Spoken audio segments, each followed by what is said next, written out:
journal.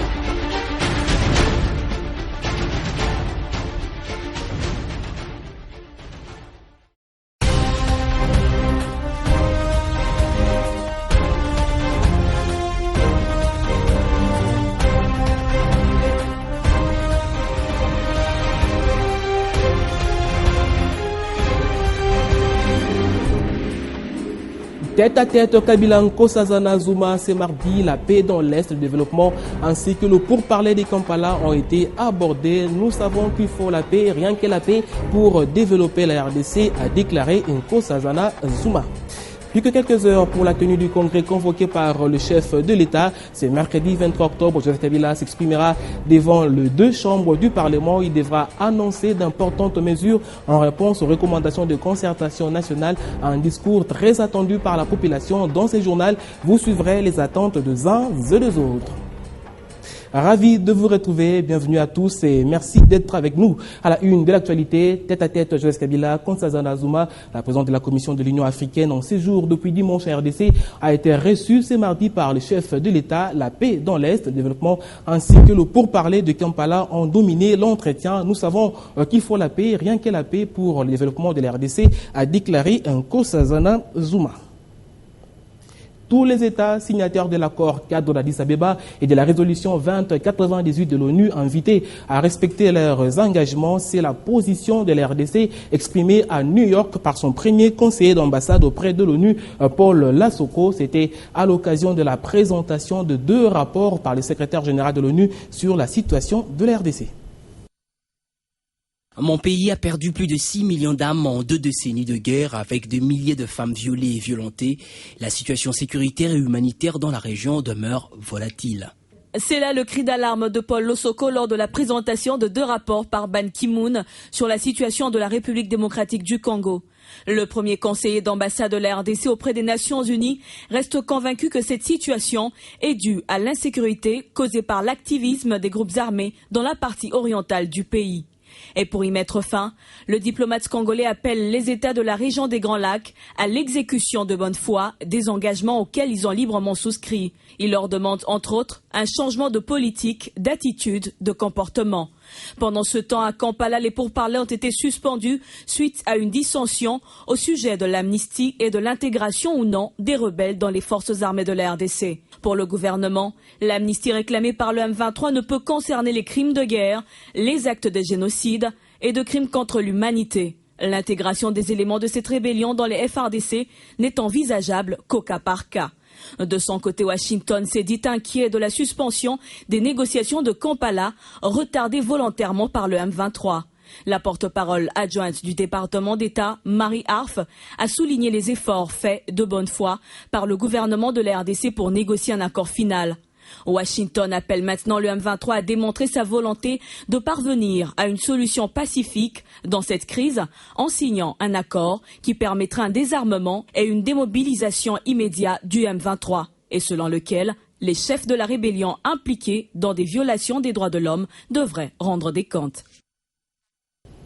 Et quelques heures nous séparent du congrès convoqué par le chef de l'État. C'est mercredi 23 octobre. Joseph Kabila s'exprimera devant les 2 chambres du Parlement. Il devra annoncer d'importantes mesures en réponse aux recommandations sorties des concertations nationales. Un discours très attendu par la population qui attend énormément de ces discours. Bien sûr, notre micro s'est promené à travers la ville de Kinshasa et a recueilli quelques avis. Suivez.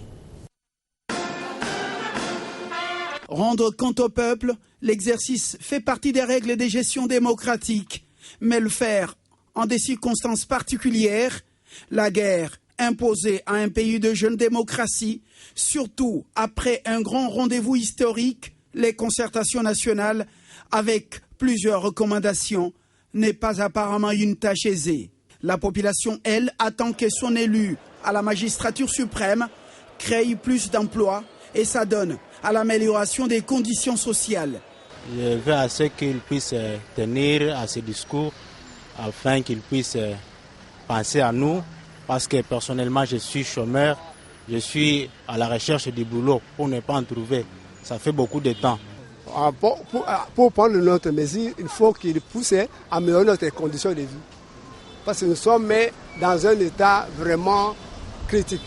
Bon, à mon avis, moi je souhaite que comme nous avons proposé l'arrêt du social, que ces changements viennent à partir de cet arrêt social-là. Loin du social, d'autres Congolais souhaitent que Joseph Kabila Kabange associe Étienne Tshisekedi et d'autres radicaux au prochain gouvernement. Que le président puisse vraiment faire appel au vieux Tshisekedi, pourquoi pas, à son frère Vital Kamerhe, parce qu'on est tous Congolais de toutes les façons. Avec l'expérience de vieux Tshisekedi, je pense qu'on fera une bonne affaire. Sur le plan sécuritaire, quelques Congolais demandent au président de la République de prendre des mesures concrètes contre la guerre dans le Kivu. Des préoccupations et attentes qui pourront certes trouver des réponses dans les discours du chef de l'État. Ce n'est plus qu'une question d'heure. Parlons du budget 2014 et des crédits d'investissement aux provinces. Les choses se précisent de plus en plus entre le gouverneur de province et le gouvernement central. En prévision du budget de l'État à venir, les provinces continuent de plaider pour la mise en œuvre du protocole d'accord du 29 mars 2013 jusqu'à ces jours appliqués de manière partielle à la vice-primature du budget. Ils ont examiné les textes du protocole avec Daniel Mukoko Samba. Après l'appel du Premier ministre, nous sommes retrouvés ici chez le vice-premier ministre en charge du budget pour évaluer effectivement les protocoles d'accord qui avaient été signés en mars dernier. C'est pour la deuxième fois en l'espace de 9 jours que les gouverneurs de province reviennent auprès du gouvernement central pour revendiquer leurs droits sur le crédit d'investissement, comme convenu en mars dernier. Vous savez que depuis un certain temps, les provinces avaient considéré que l'accord n'avait pas été appliqué intégralement.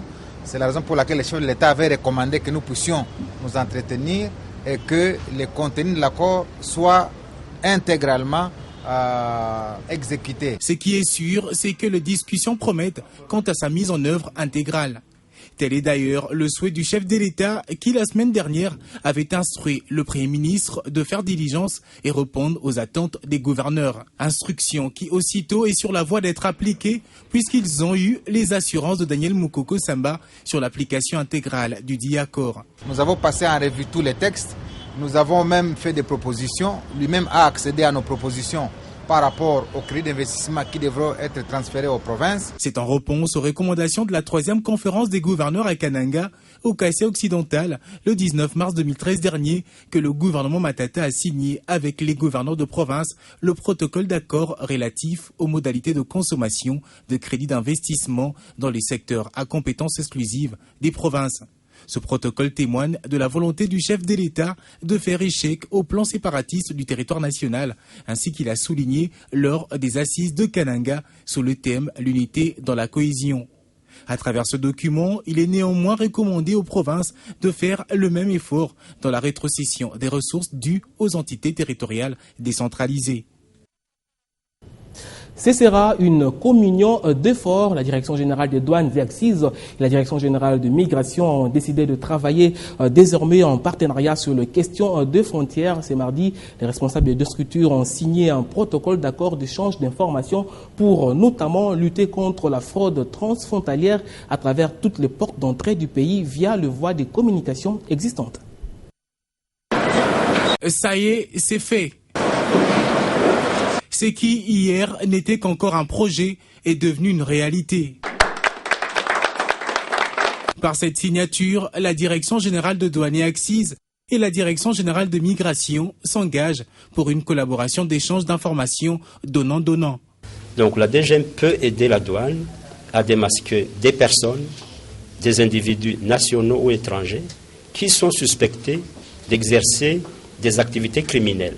Des informations qui devront tout de même être filtrées et réservées aux deux services, rassure le chef de la direction centrale des polices des frontières. La DGDA comme la DGM, comme je l'ai dit, tous services chargés de l'application de la loi sauront comment ils vont gérer ce genre de renseignements, ce genre de données qu'on ne met pas à la place publique. Le document signé, qui a 8 articles, définit les responsabilités des uns et des autres. Ainsi, les deux structures s'engagent notamment à la lutte contre la fraude douanière, dans l'objectif non seulement de la protection de la société, mais également permettre à la douane une maximisation des recettes. Une bonne initiative puisque le décret-loi de 2002 portant désignation de services et organismes publics habilités à exercer aux frontières met les deux entreprises au premier plan sur la liste. Ensemble, ces 5 services, y compris les concessionnaires SCTP, RVA, SNCC et les services non apparents, assurent la gestion intégrée des frontières conformément à leur mission spécifique. D'où l'importance d'une collaboration. Les nouvelles de province, direction l'Équateur. Pour les nouvelles exécutifs, la priorité reste l'énergie électrique. Sébastien Impeto, gouverneur ad interim, l'a déclaré au cours de l'émission JMK Today enregistrée ce mardi. Une province qui, vous le savez, reste en retrait par rapport aux autres sur le plan de développement et où il fallait d'abord remettre tout le monde en confiance. C'est peut-être l'un des espoirs économiques de la RDC au regard de son potentiel en ressources naturelles.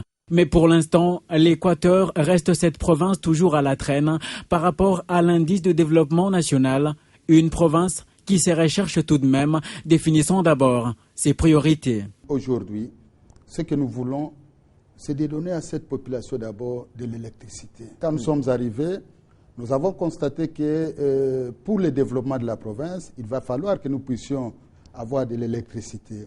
Et aussi pour nous-mêmes, on est dans une ville, on ne sait pas suivre les informations. Des moments difficiles, la province en a connu suffisamment, notamment la mésentente politique qui a retardé davantage cette province, brisant même le climat de confiance que les nouvelles autorités doivent réinstaller. Nous pensons aujourd'hui les plus urgents pour nous et les plus importants, c'était d'abord, de remettre la population en confiance et d'aider d'avoir une vision du développement telle que nous l'avons exprimé dans notre plan de travail.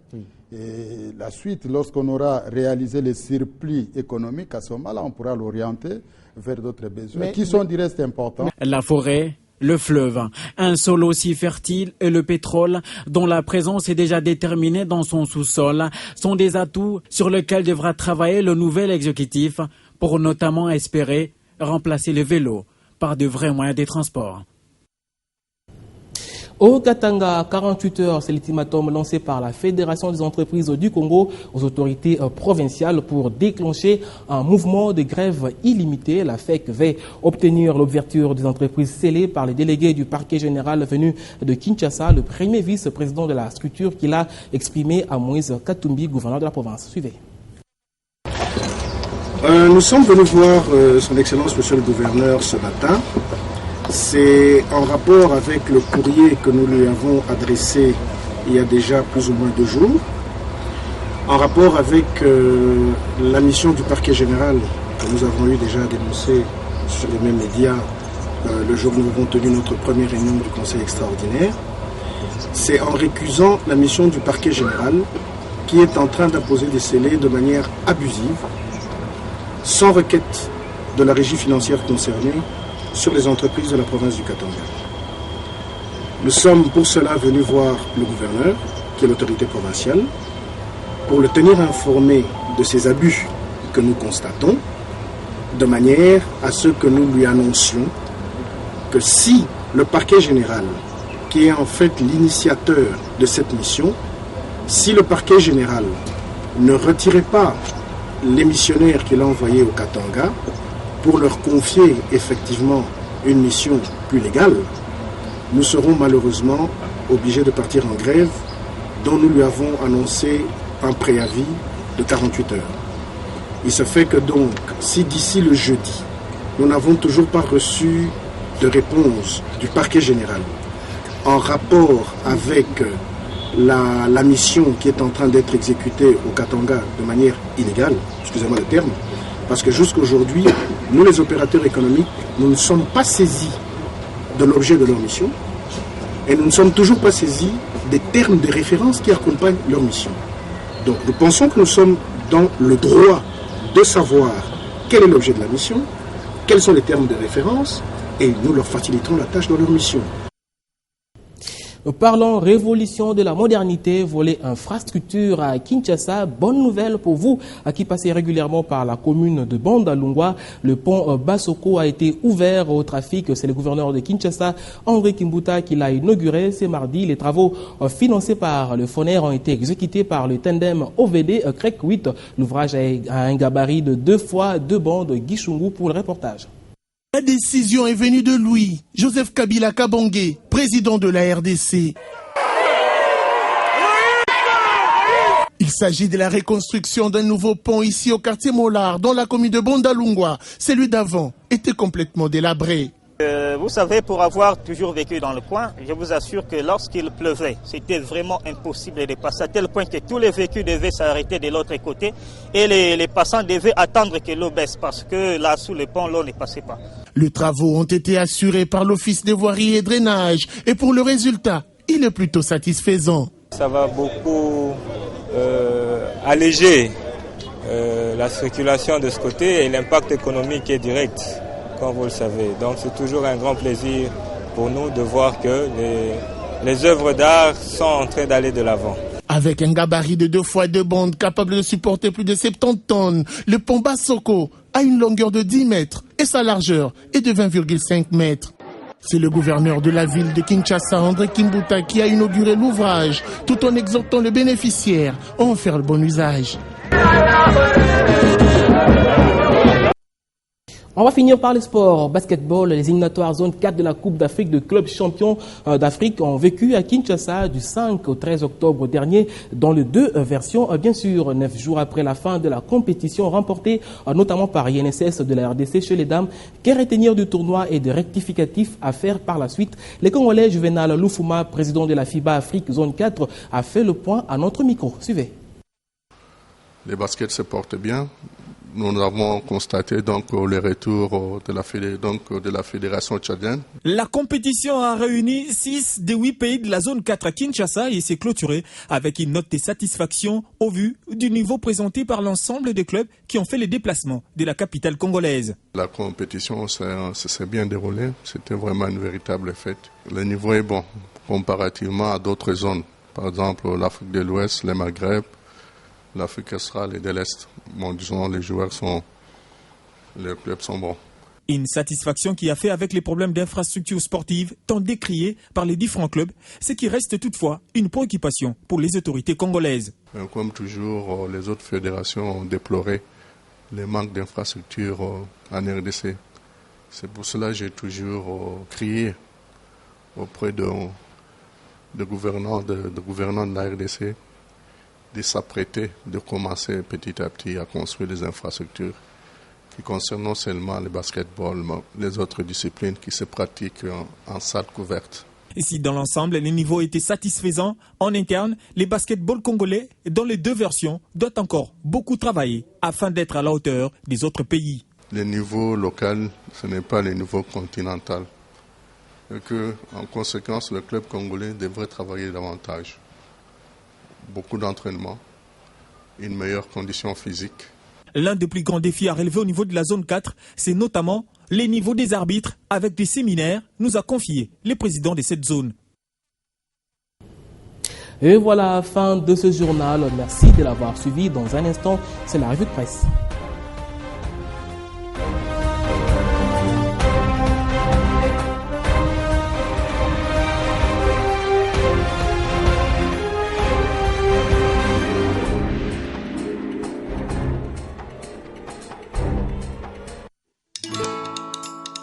Dans la vie, nous avons tous des rêves, objectifs et aspirations. Vos projets d'avenir ainsi que ceux qui vous sont chers dépendent des choix que vous effectuez aujourd'hui.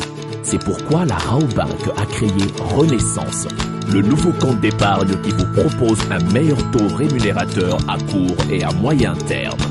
Ainsi, vous pourrez suivre l'évolution des intérêts générés par votre épargne et assurer un avenir meilleur à vos projets les plus chers. Raobank is my bank.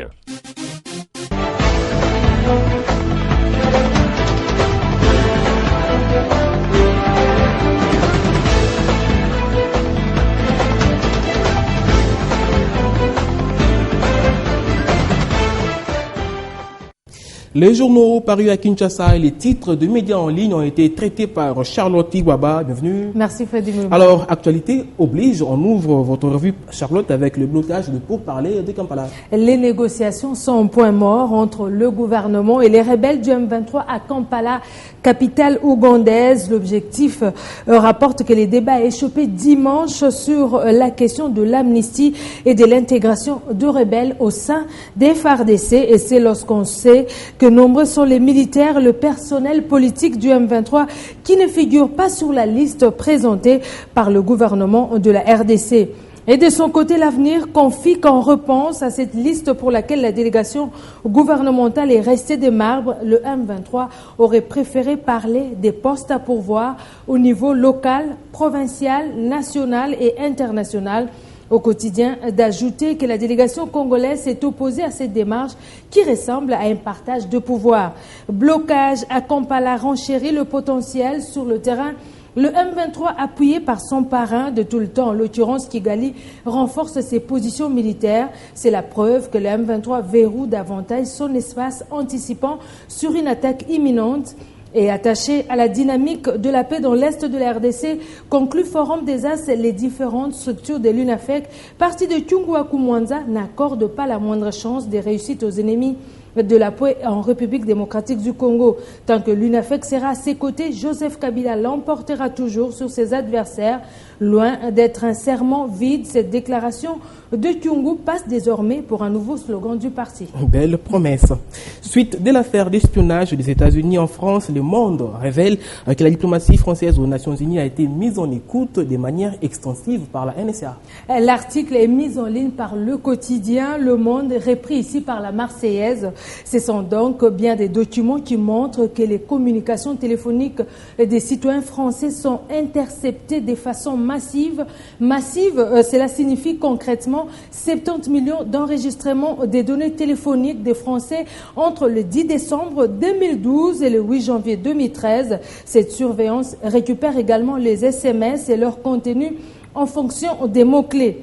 La Nouvelle République rapporte que le chef de la diplomatie française, Laurent Fabius, a aussitôt annoncé la convocation immédiate de l'ambassadeur américain à Paris, qualifiant ces types de pratiques entre partenaires de totalement inacceptables. Et finalement, même si la diplomatie s'agite, tout devrait assez vite rentrer dans l'ordre car John Kerry est en visite à Paris pour calmer les tensions. Et que fait la NSA avec ces millions de listes de contacts mails, s'interroge l'humanité. Ce n'est pas le contenu de messages qui intéresse plutôt dans un premier temps l'agence, mais toute une masse d'indications techniques à partir de ces métadonnées. Et les supercalculateurs de la NSA dressent des schémas d'utilisation déterminant les habitudes des gens. Un changement dans ces schémas peut amener une personne qui n'est encore qu'une succession de métadonnées dans les camps de suspects. Et pour Alain Juillet, ancien directeur de renseignement interrogé par le Figaro, depuis longtemps, les experts de la sécurité savent que les Américains écoutent qui ils veulent. La seule grande surprise, c'est l'ampleur colossale du pillage. Le journal revient sur les récentes protestations d'Angela Merkel après des espionnages similaires en Allemagne ou celle de la présidente brésilienne Dilma Rousseff qui a même annulé un voyage aux États-Unis. Et pour conclure, Newsyao note, malgré les protestations des Européens sur les activités d'espionnage, Washington ne compte pas cesser d'espionner ses alliés. Ça n'est peut-être de trop, et comme pour dire à malin et demi. Voilà, Charlotte Paba, c'est la fin de votre revue. Merci à vous. Merci à vous aussi. Fin de la revue de presse. Merci de votre attention. La suite de l'info, c'est sur télé50.com. À très bientôt.